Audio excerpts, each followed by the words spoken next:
नमस्कार, मैं हूं शम्स ताहिर खान और आप देख रहे हैं वारदात। Phone, message, WhatsApp, Facebook, Twitter, mail, जिसे भी खोलिए, जिसे भी पढ़िए, लोग एक दूसरे से बस मदद के लिए गिड़गिड़ा रहे हैं।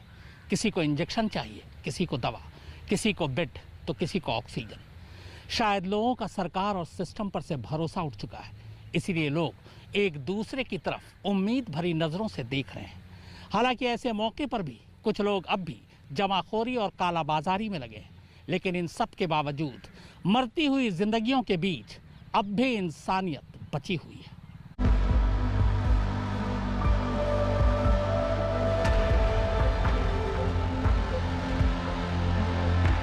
जो स्टाफ वाले हैं उनका सबका अवेलेबल है अंदर। कोई किसका रेफरेंस देके जा रहा है, कोई किसका रेफरेंस देके जा रहा है। आईसीयू बेड खाली है, कह रहे अपनी अप्रोच लगवाओ, मिल जाएगा। अप्रोच कहाँ से लगवाए हम लोग? सर यहाँ कुछ केयर नहीं हो रही है पेशेंट की। जंग सिर्फ मैदान में नहीं लड़ी जाती, जंग लड़ी जाती है हालात से भी, दुश्वारियों से भी, नाउम्मीदी से भी, तबाही से भी। ये जंग किससे है ये तो आपको, हम सबको पता है।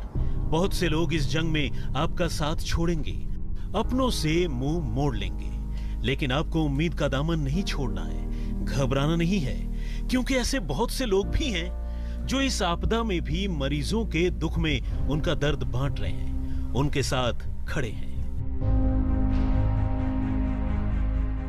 कोरोना की इस महामारी के दौर में हर कोई खुद को बचाने की सोच रहा है।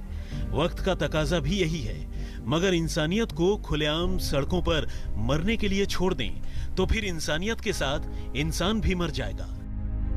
ऐसे वक्त में जब लोग अपनों से ही दूर भाग रहे हों, बेबसी का ये हाल है कि मरने के बाद आखिरी सफर में कांधा देने वाला भी कोई नहीं।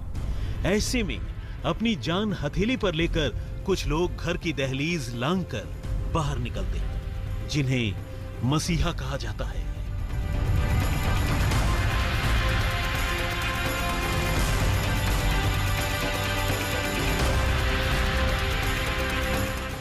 दिल्ली में कोरोना से मरने वालों की बढ़ती तादाद के बीच अस्पताल से लाशों को शमशान घाट तक पहुंचाने के लिए एम्बुलेंस मिलना तक दुश्वार हो गया है। ऐसे में जिन शवों को कोई हाथ तक नहीं लगा रहा, दिल्ली के एम्बुलेंस मैन इन हालात में मदद कर रहे हैं। करोलबाग के चिरंजीव मल्होत्रा अब तक 1200 लाशों का अंतिम संस्कार करवा चुके हैं। हालांकि उनकी बेटी पिता को रोकती है, लेकिन मल्होत्रा का मानना है कि हर कोई अगर घर बैठ जाएगा तो लोगों की मदद कौन करेगा। मल्होत्रा हर दिन 30 से ज्यादा लाशों का अंतिम संस्कार कर रहे हैं। इनमें वो शव भी शामिल हैं जिनका कोई नहीं होता। साथ ही ऐसे शवों का भी अंतिम संस्कार कर रहे हैं जिनके खुद के घर वाले लाश को हाथ लगाने से डर रहे हैं। चिरंजीव शवों को अपनी एम्बुलेंस में शमशान घाट तक ले जाते हैं और पूरे रीति रिवाज के साथ अंतिम संस्कार कराते हैं। जिन लोगों के पास पैसों की दिक्कत होती है वो उनसे पैसे नहीं मांगते, बल्कि अंतिम संस्कार में इस्तेमाल होने वाले सारे सामान का खुद ही इंतजाम करते हैं।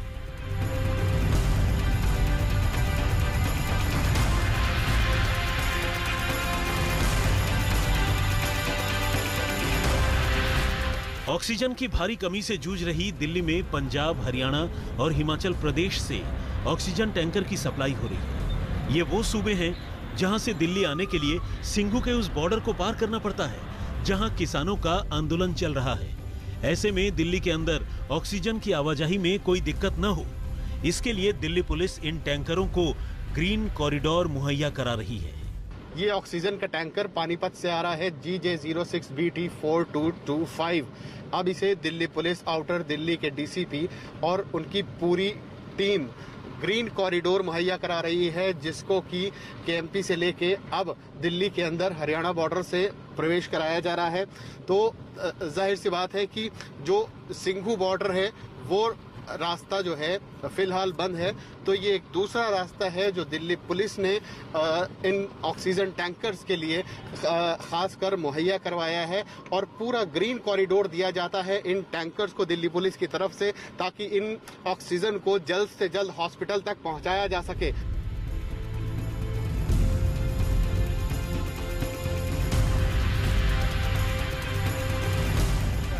औरंगाबाद शहर के सिटी चौक सर्राफा इलाके में रहने वाले दलाल हार्डी के बेटे सुबोध की कोरोना के इस हालत में मौत हो गई। संस्कार तो छोड़िए, कंधा तक देने के लिए भी कोई नहीं था।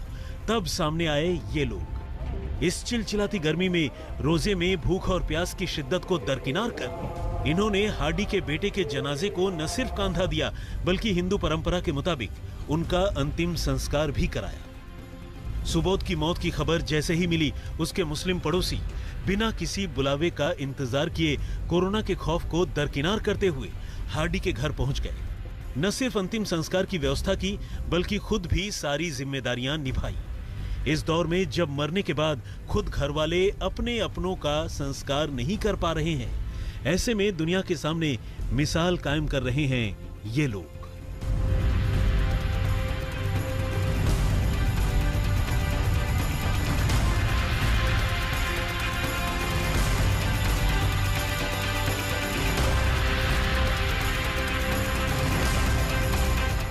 इस वक्त उखड़ती सांसों को अगर किसी चीज की सबसे ज्यादा जरूरत है तो वो है ऑक्सीजन।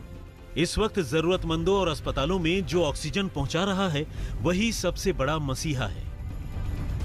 नागपुर के एक ट्रांसपोर्ट कारोबारी ऑक्सीजन की इसी परेशानी को समझते हुए आगे आए हैं। नाम है प्यारे खान, जो इन दिनों अपने सामाजिक कामों की वजह से नागपुर में कोरोना वायरस में संक्रमित मरीजों के लिए मसीहा बने हुए हैं, जिन्होंने ऑक्सीजन की किल्लत को समझते हुए 400 मीट्रिक टन ऑक्सीजन लोगों की मदद के लिए देने का फैसला किया है।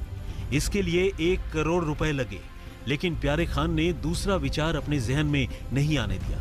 इन्होंने 25 टैंकरों की मदद से 10 दिनों में नागपुर के सरकारी और निजी अस्पतालों को 400 मीट्रिक टन ऑक्सीजन की आपूर्ति की। ये सभी टैंकर भिलाई, विशाखापट्टनम, बेल्लारी से ऑक्सीजन ला रहे हैं।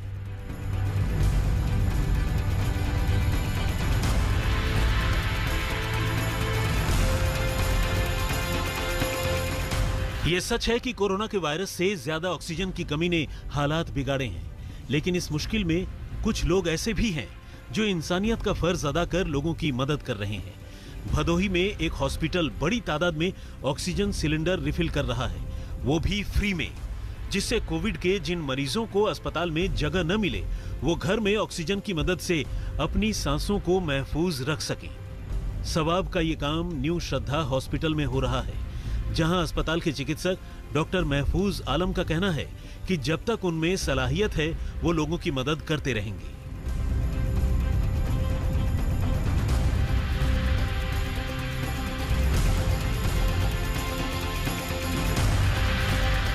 कोरोना वॉरियर्स में रांची के रवि अग्रवाल का नाम लेना बेहद जरूरी है, जो पैसों से, ऑक्सीजन से भले लोगों की मदद न कर पाए, लेकिन अपनी ऑटो से दिनों रात लोगों की मदद कर रहे हैं।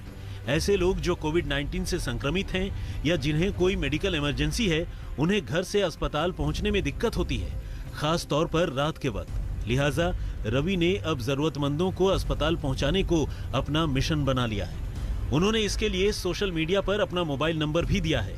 24 घंटे किसी को भी ऑटो से अस्पताल जाने की जरूरत है तो रवि को फोन कर सकता है। इसके अलावा रवि कोविड-19 मरीजों के घर तक खाना पहुंचाने का भी काम कर रहे हैं।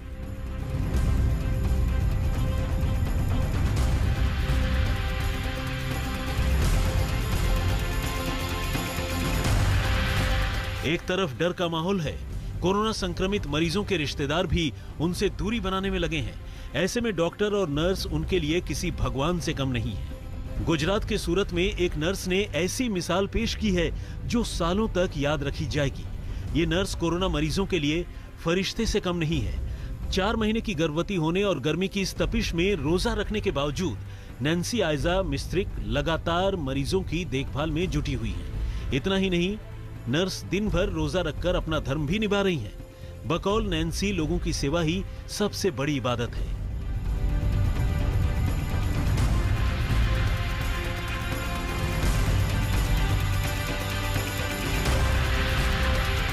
इस धरती पर अगर सबसे बड़ा कोई रिश्ता होता है तो वो है इंसानियत का। इंसानियत से बड़ा कोई धर्म नहीं। संगम के तट पर प्रयागराज में जब रिश्तेदारों ने इलाहाबाद हाईकोर्ट के जॉइंट रजिस्ट्रार हेम सिंह की कोरोना से हुई मौत की वजह से मुंह मोड़ लिया, तो उनके दोस्त सिराज ने अपनी दोस्ती का फर्ज निभाते हुए 400 किलोमीटर दूर इटावा से आकर अपने हिंदू दोस्त को मुखाग्नि दी। एक हफ्ते पहले हेम सिंह कोरोना पॉजिटिव हुए तो सिराज ने ही उन्हें न सिर्फ एक निजी अस्पताल में भर्ती करवाया बल्कि अस्पताल में 2 लाख रुपए भी जमा करवाए। बावजूद इसके हेम सिंह की इलाज के दौरान मौत हो गई। जब कोई भी रिश्तेदार कोरोना संक्रमण का हवाला देकर अंतिम संस्कार के लिए राजी नहीं हुआ तो खुद सिराज इटावा से 400 किलोमीटर का सफर तय कर प्रयागराज पहुंचे और अपने दोस्त हेम सिंह का अंतिम संस्कार करवाया।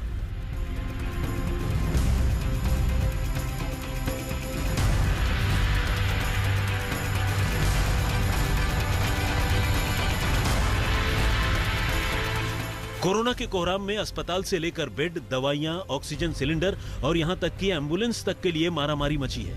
लोग इन चीजों के लिए मुंहमांगी कीमत भी देने को तैयार हैं। लेकिन सरकारों की बदइंतजामी इतनी है कि ये जरूरी चीजें भी लोगों को मुहैया नहीं हो पा रही है और जो काम सरकार को करना चाहिए वो लोग कर रहे हैं। गया के इस घर में लगातार फोन की घंटी बज रही है क्योंकि यहाँ चंद लोगों की टीम ने टूटती सांसों को बचाने का जिम्मा अपने कंधों पर ले लिया है।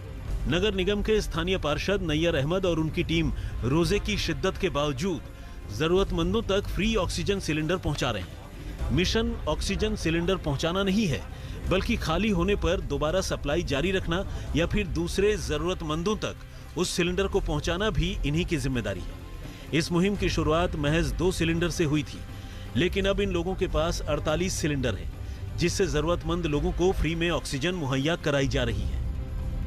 तंसीम हैदर के साथ फर्रुख माब हैदर, आज तक। इंसानियत को जिंदा रखने वाले इंसानी मसीहाओं की कहानी आगे भी जारी है। बस एक छोटा सा ब्रेक, आप देखते रहिए वारदात।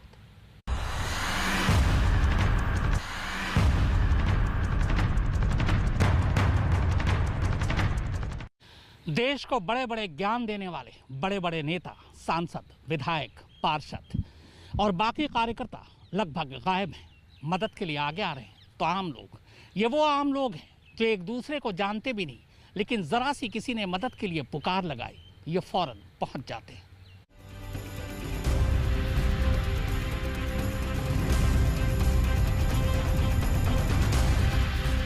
मुश्किल के इस वक्त में लोग जरूरतमंदों तक दवा, ऑक्सीजन और एम्बुलेंस पहुंचाकर उनकी मदद कर रहे हैं। मगर मुंबई में कुछ नौजवानों का एक ग्रुप पिछले 1 साल से बिना रुके, बिना थमे तमाम कोविड सेंटर, वैक्सीन सेंटर और अस्पतालों में पानी पहुंचा रहा है ताकि स्टाफ के साथ वहां आने वाले मरीज और तीमारदारों को पानी की कमी न पड़े। यह मुहिम इन लोगों ने पिछले मई में शुरू की थी जो अब भी जारी है। इस टीम में करीब 12 से 13 स्वयंसेवक हैं जो मुंबई के अलग अलग इलाकों में बिना थके पिछले 1 साल से इस काम को अंजाम दे रहे हैं।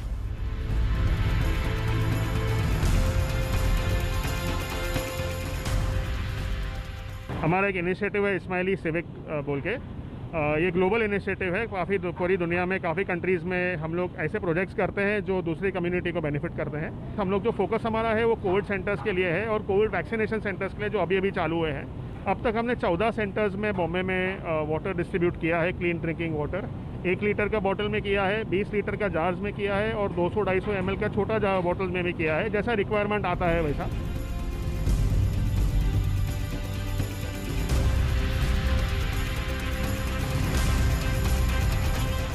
मध्य प्रदेश के बालाघाट की रहने वाली डॉक्टर प्रज्ञा महाराष्ट्र के नागपुर के एक प्राइवेट हॉस्पिटल में आरएमओ हैं। इसके अलावा हर रोज शाम की शिफ्ट में एक और अस्पताल में भी काम करती हैं, जिसकी वजह से उन्हें तकरीबन रोज 12 घंटे से ज्यादा वक्त तक पीपीई किट पहनकर काम करना पड़ता है। कोरोना से दूसरी लहर के दौरान वो अपने घर बालाघाट में थी, तभी कोरोना के मामले तेजी से बढ़ने लगे।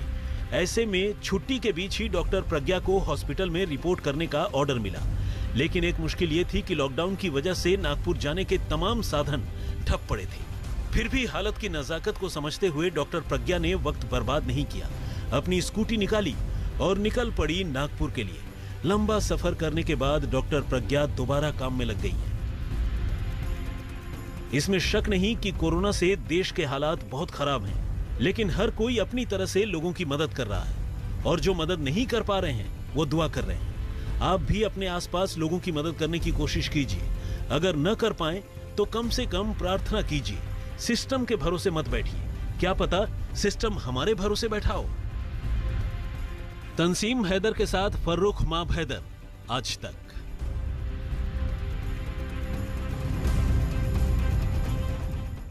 तो वारदात में फिलहाल इतना ही, मगर आज तक पर खबरों का सिलसिला लगातार जारी है। ये हिंदुस्तान है और ये हमारा इम्तिहान है। ठीक है कि फिजा ठीक नहीं, मालूम है कि माहौल डर का है। बदसूरत सन्नाटे की आहट सुनी हमने, फिक्र है बुजुर्गों की, बच्चों की। नमस्कार, मैं हूं अंजना ओम कश्यप। हमें उम्मीद है ये वीडियो आपको पसंद आया होगा। लेटेस्ट खबरों के लिए यूं ही देखते रहिए आज तक, और इस वीडियो के पसंद आने पर लाइक, शेयर एंड सब्सक्राइब करना ना भूलें।